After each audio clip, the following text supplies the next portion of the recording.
Thank you. It is great to be with you. It is an honor to have the opportunity to make some brief remarks about the singular most important issue we face as a legislature, the issue of protecting life from the moment of conception. One of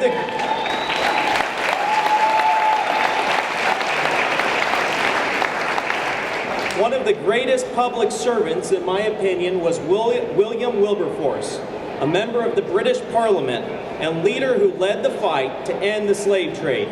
He was ridiculed for his position. He was met with great opposition, and at times he stood alone. But with his determination, support grew, and ultimately it led to the abolishment of the slave trade. At one point, while debating the issue of slavery, William said the following, which I believe is applicable today as we deal with the issue of life.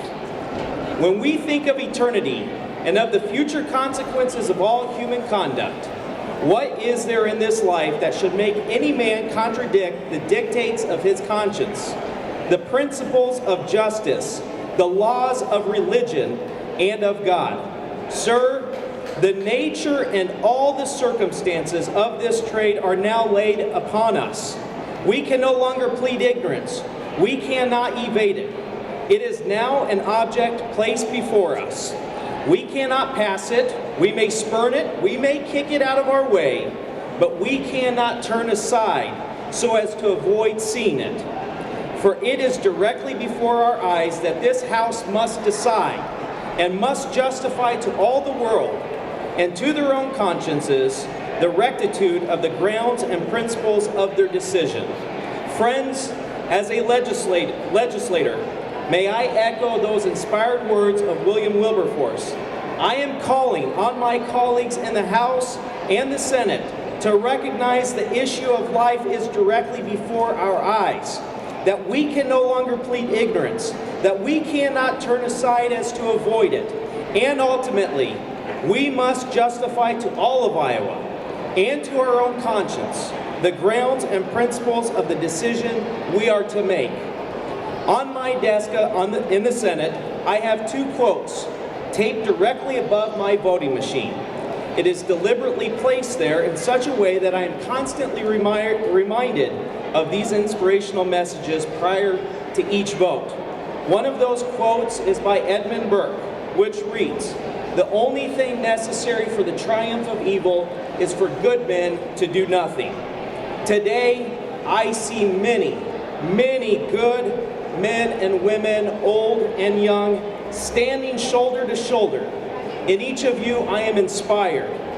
Despite opposition, despite ridicule, despite mockery, we stand united. We stand for what is right.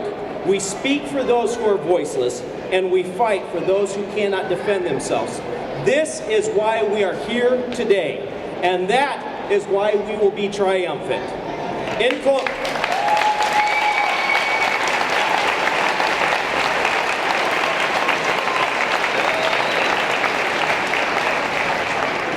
closing, I am grateful to the many women since 1973 who have refused to make the sacred womb a tomb. Those women have chosen life over death. May God bless each and every one of you, and may He continue to bless our cause in defending life.